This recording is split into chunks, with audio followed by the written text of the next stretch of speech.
Hey coconuts, so I'm sure like myself, many of you will eventually get your first property.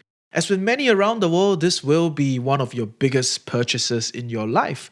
Some of you may go on to own multiple properties, some of you may move around the world, some of you may choose to only have this one home. I've clearly segregated a home from a property because I vividly recognize the difference between the goals and mindsets of someone looking for a home and one looking to create cash flow and right capital appreciation in the property market.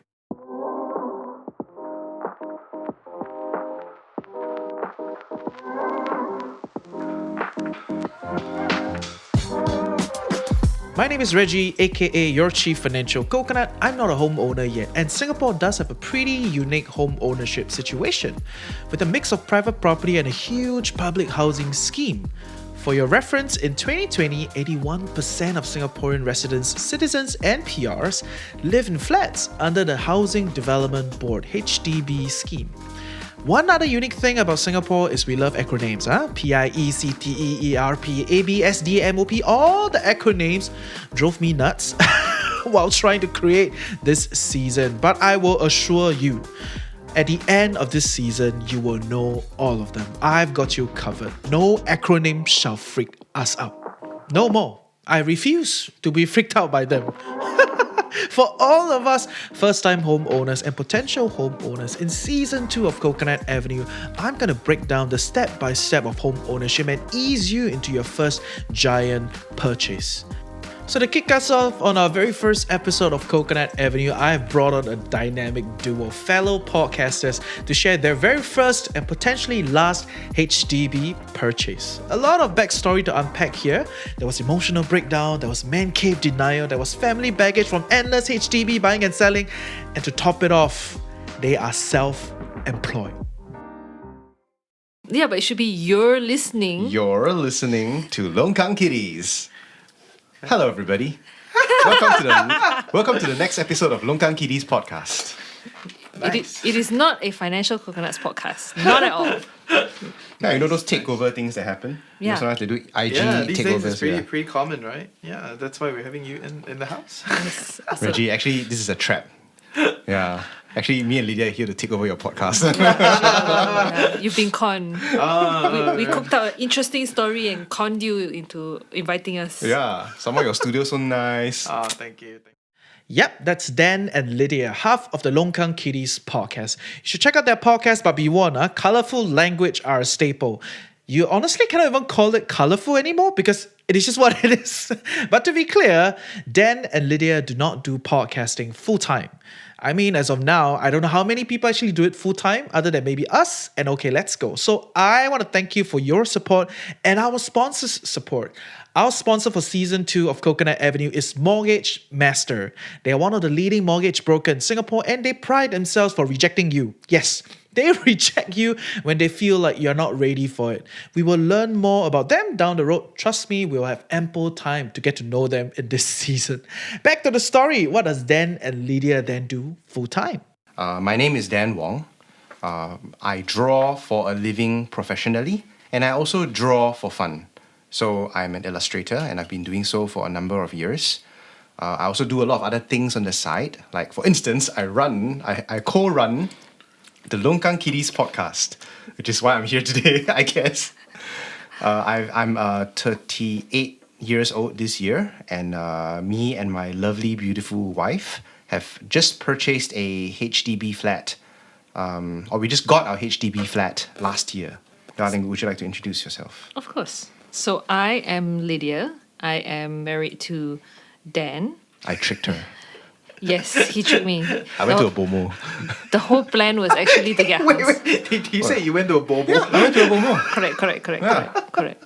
Yes, the BOMO is the best investment you make. If you want to punch out of your league, like if you guys see my face, right, and then you see Lydia's face, right, you will obviously know it's a BOMO.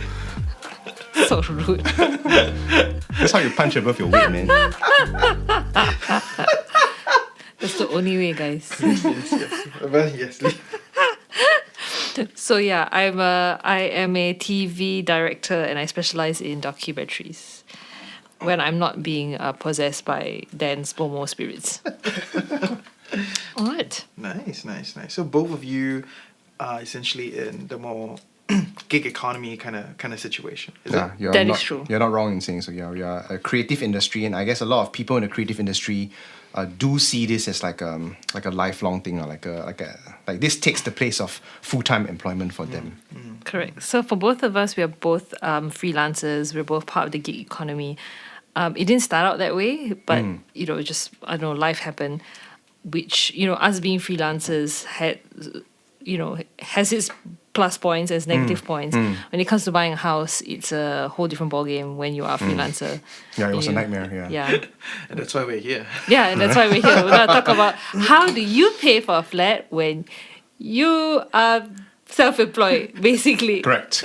And have unstable money coming in. Actually, no, not that unstable, but Yeah, but I heard it used to be worse from all our friends, talking to us. So I feel like overall, if I can summarize our HDB experience, it was 3 pineapples out of 5 pineapples. Not popcorn. No, because you rolled a pineapple into the house, right? Oh, I see. So I 3 see. pineapples out of 5 pineapples. I see.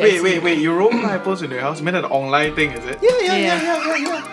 Chinese. Okay. Correct.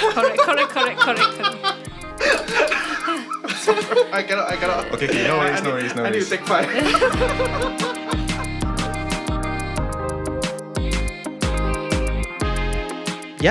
Yep. Yeah, Chinese people are weird that way. When we first get our new house, there's a practice to throw a pineapple into the house because in the Hokkien dialect, pineapple is also known as ong lai, which translated to English in the crudest form is wealth come, ong lai. So when you throw pineapple into the house, you are welcoming wealth. Yes, Chinese people, all about wealth. Everything is about wealth. So also, for all of you Chinese people listening, Bomo is a Malay shaman. So we have Dan here that strongly believes that his life changed after visiting the Malay shaman. Right? So this stand does not represent the show, neither is throwing pineapple into your house. Honestly, I believe Dan's sentiment of lack of yardstick is not unique to him. I mean, most of us will find it jittery, especially knowing that our property may be our biggest purchase in our lifetime. So I feel him, and I want to give us a short overview of the property market to get us up to speed as we learn more from different people in this season.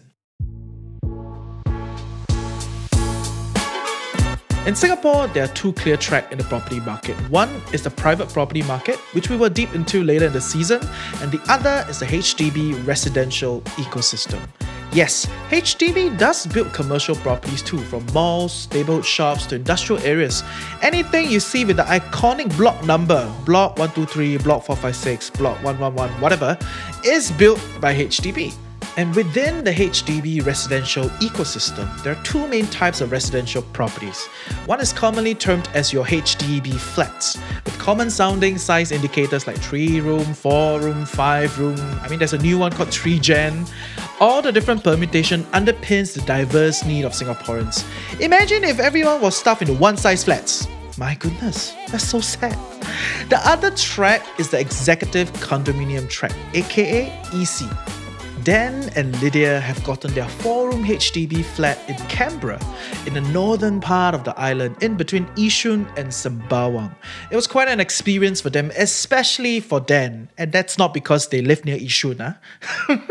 So, truth is, I wanted to, because we've been with each other for 6-7 years up to that point, and I think a new BTO was being built right across from our house. And for me, it's like we knew that there was a strong possibility we wanted to spend the rest of our lives with each other. And I'm unlike him. I'm not the kind who deliberates for a very, very long time. I see it, I like it, I go for it. And it's very consistent with my personality. Very, very consistent. So I saw the BTO was being built across, and I was like, hey, oh my god, Dan, there's a BTO going to be built across the road from both our houses. You know how convenient it is? We'll just carry the cats and just walk over and then put the cats in the house. Be so easy. Come on, we should do this. We don't even need to hire movers. We just push our bed across the road. Be so easy. And he was like, what? Settle down? BTO? HDB? And he said this. He was like, but I like my room. I do like my room. And he said, I don't want to share. And I was like, you what? Like, you think what? Like, you're gonna get your own room and move in with each other. He said, I need my space. I need my man cave. And I was just like, oh my god, I need to date someone else now. I need to date someone else now before before I get old and ugly. I'll find someone else really. But yeah, so Dan went through this whole period. Yeah, he went through it was a huge panic attack on his side because okay lah, maybe my fault. I was a bit too. Okay, may I defend myself? Sure, right, okay. of So course. this is where ignorance is a bad thing, lah, right? Why I in hindsight I look back and I'm like, oh, you see, all I needed to do was to spend a couple of days to do research on the HDB website, and I wouldn't have gone into that crazy panic attack, right? Like for instance, one of the silly things that I thought is that, oh, I have to pay everything like one shot, or I have to pay like a huge amount of money in order to purchase a flat. And I certainly cannot afford it because, I'm not willing to spend the money, and I've all my money set out for these particular things, for my business and all that already, and I can't change the ratio and proportions of my money. I've already set everything aside already. Then now suddenly I must pay, X amount, which could be up to $50,000, $60,000, $70,000. Yeah. I wouldn't even know. I remember this. He had a total panic attack when we were looking at like the blocks, right? So when you look at the block and then they have all the unit numbers, right? Because he said, how much is a flat going to cost? And I was like, oh, maybe somewhere between, this amount, this amount. And he's like, that's a big difference. So we go to the list where they show each unit number, and one unit can be like 320,000 and one unit is like 210. Correct. And then he's like, on the day itself, I show up. How? What if it's only the 300,000 ones left? Huh? Then what? But I don't want the 300,000 because I cannot afford 300,000. I only can afford 210,000. And I'm just like, And that isn't that a valid concern, my love, though? I mean, these are arbitrary values placed on these individual units. Who judges these values? And the duo have gotten their flats through the BTO mode of sale. BTO is built to order, and it was first created in 2001 following the decline of flat sales. In other words, HDB was quote-unquote building too much, and to regulate the excessive supply being pumped up, HDB created this BTO mode of sale. The first part of the BTO process is broadly separated into 3 steps, beginning with the BTO sale launch, where HDB calls for a new project, and while providing a mock-up of the project and its location, begins the sale process. Next step is when interested and eligible buyer like yourself submits an application to indicate your interest within the sale application period. Lastly, there's a balloting process, aka random selection process, and if you're selected, you will be invited to book your flat. And that may be the start of your dream home and your new life. But the BTO mode of sale will not go through if less than 70% of the flats are being booked. In other words, if the project does not sell at least 70% of the flats, the building process will not begin. Also, what you need to know is that the BTO process anchors on a ballot process. The earlier your ballot number, the faster you get to pick your unit within the BTO project. and I just knew that the numbers were going to be different because in my history, because my family used to buy and sell a lot of houses.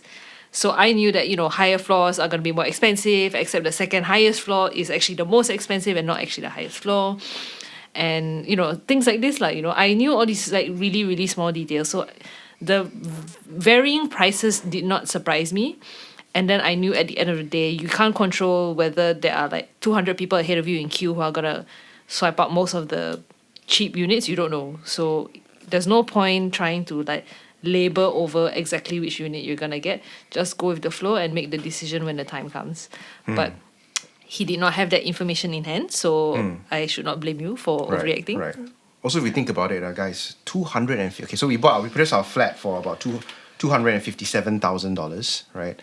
And at that time, right, 257, this number, it is more than $250,000. It was a number that's very hard for me to process in my head. And it feels like a number that I can absolutely never achieve, in my life. You must understand, I'm my monthly salary is 2.8K, 3.5K, if you had to break it up. How on earth am I gonna afford this? I'm a poor starving artist. I just draw pictures and dick around. By the way, I do draw a lot of dick pics. Love to draw dick pics. I don't know if that can go in. He's very well known for drawing. Yeah. Okay. Yeah, a lot of his artworks have hidden dicks inside. So the next time you see one, My goodness, you could See. draw one for us next time. Yeah, Yes. 100%. Yeah, let's work on cover art. Can. Yeah. But I want to go down with the whole like Lydia's family Sure. having a lot of buy and sell experience. Yes. You know, does it mean you guys very well to do?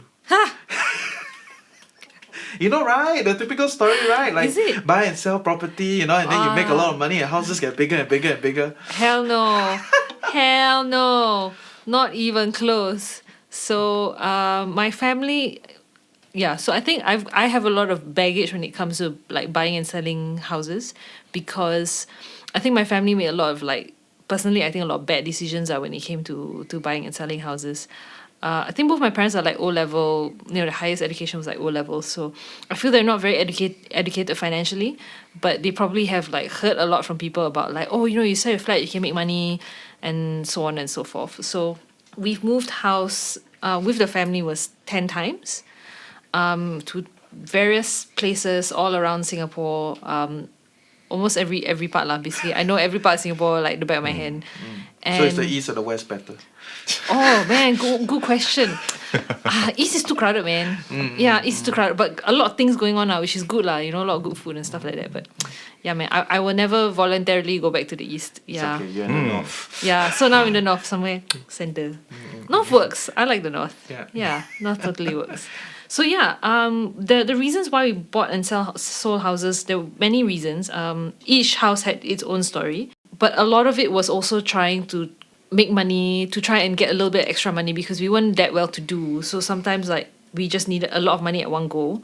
My mom or my dad would think that, oh, maybe we should sell so that we can get a big lump sum money so that it can go into someone's education or buying something else or whatever it is.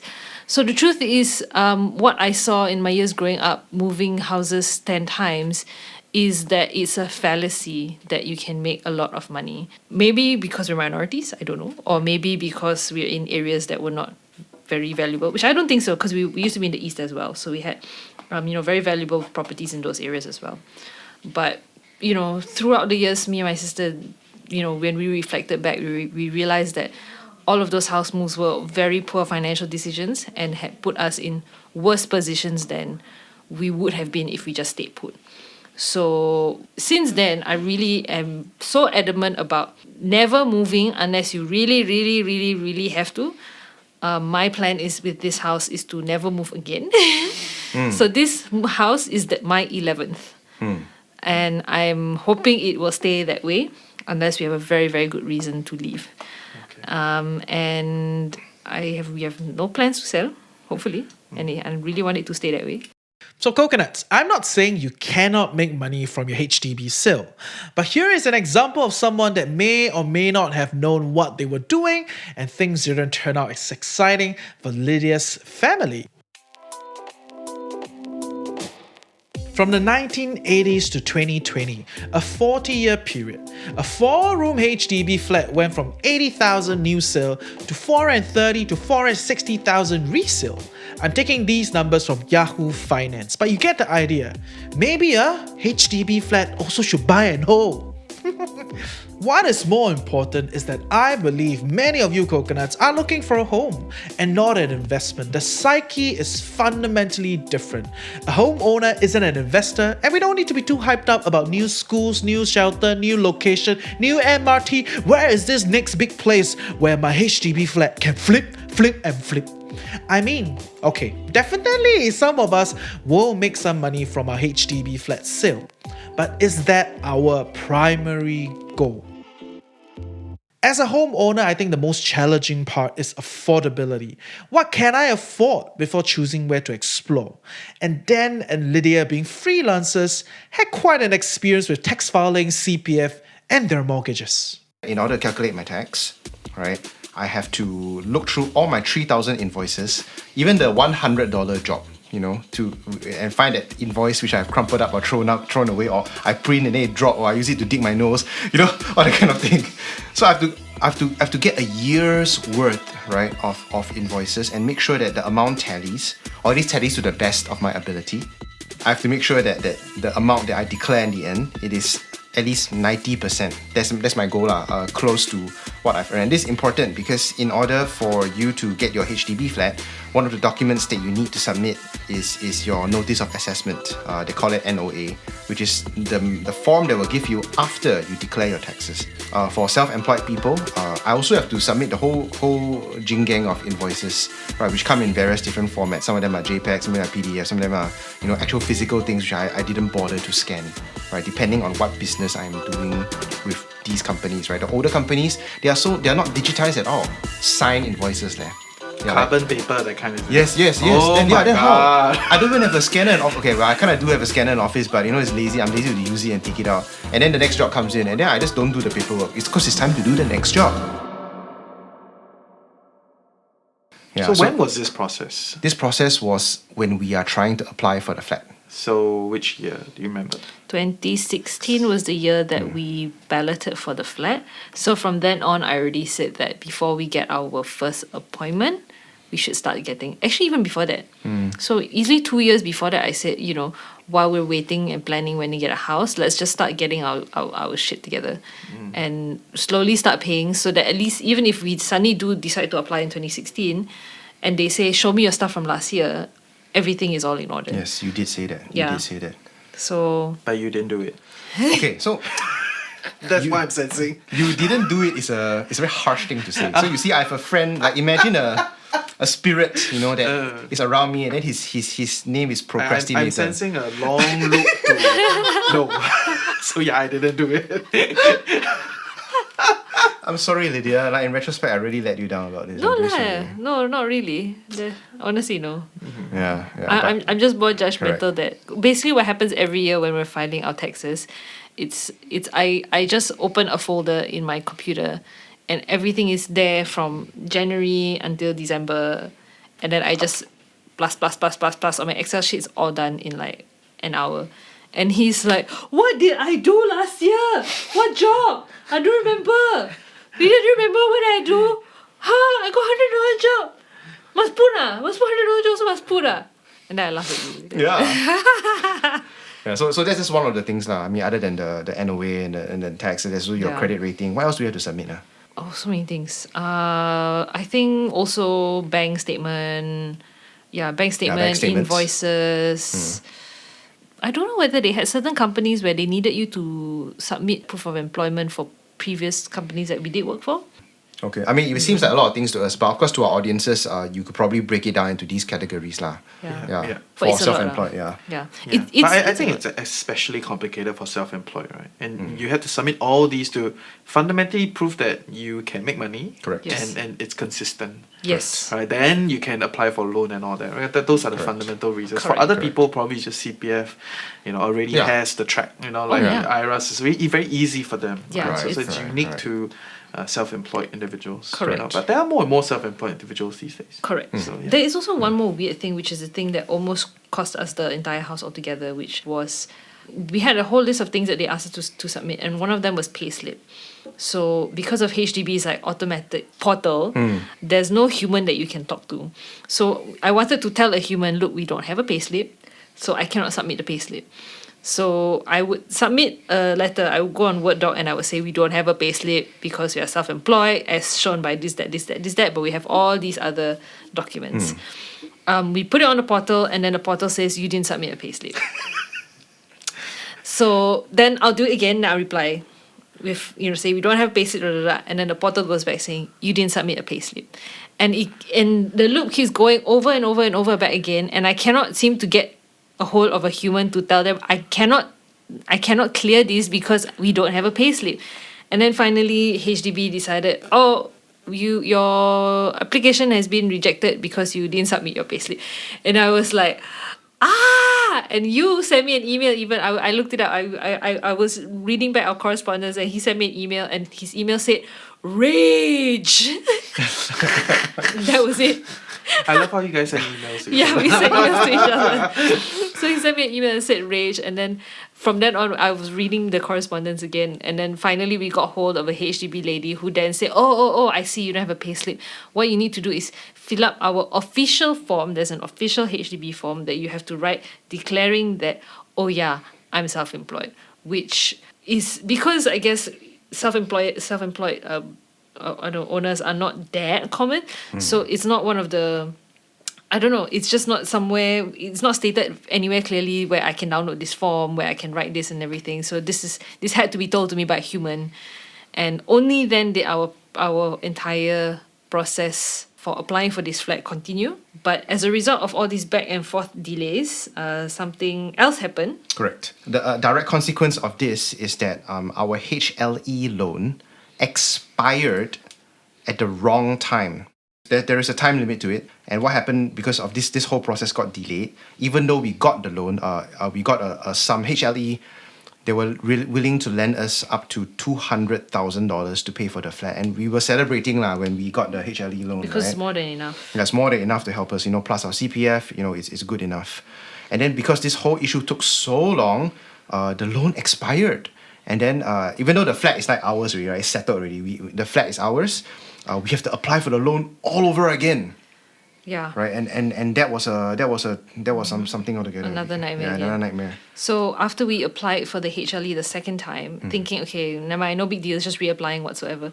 We don't know why, but the second time when HDB came back to us, they said, okay, you have been approved for HLE, you get $45,000. 45,000. Sorry. Okay. So sorry. 200,000. 45,000. I blame his CX. I bet it's his CX. Maybe the first time they didn't see properly the CX, then the second time they're like, oh, don't trust this guy, don't trust this guy. Oh my I don't know. God. I have no idea. We have no idea. Absolutely no idea Absolutely why. no idea. Yeah. Okay. A lot to unpack. I wasn't laughing at them. I was laughing with them. So for all of you out there listening that are not freelancers, good on you. Easier tax filing. But for the many freelancers and small business owners listening, you and I, we know we gotta be neater with our financial filings.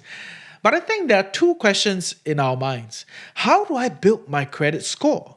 How is my HDB loan eligibility, HLE, calculated? And can it be reduced just like that, like poof? For that and more, I will be bringing on David Bay, our mortgage master, next episode to help us clarify mortgages before we keep digging deeper into properties. I mean, if we don't know how much mortgage we can get, we will not know what we can afford. And so how do we actually become good at property shopping? Once again, I thank David's team at Mortgage Master for sponsoring Season 2 of Coconut Avenue. And in closing Episode 1, Dan has something very proud he wants to share. Okay, can I maybe just say a very interesting thing that happened that I found to be quite funny. So apparently one of the things that you need to submit is a credit rating. So the thing is that I'm like, I'm a fine, upstanding citizen. I don't borrow money because I come from a family who my dad always tells me don't spend what you don't have, right? So borrowing money was sort of like anathema to me. I hate borrowing money. I don't like to owe people things. Yeah, if like the day you lend me some money, the next day I'll pay you back already because I don't like to do that kind of. We're proud. It stems from a place of pride. Turns out Lydia has a credit card and she has a better credit score. So yeah, let's keep digging next week. Welcome back to Season 2 of Coconut Avenue.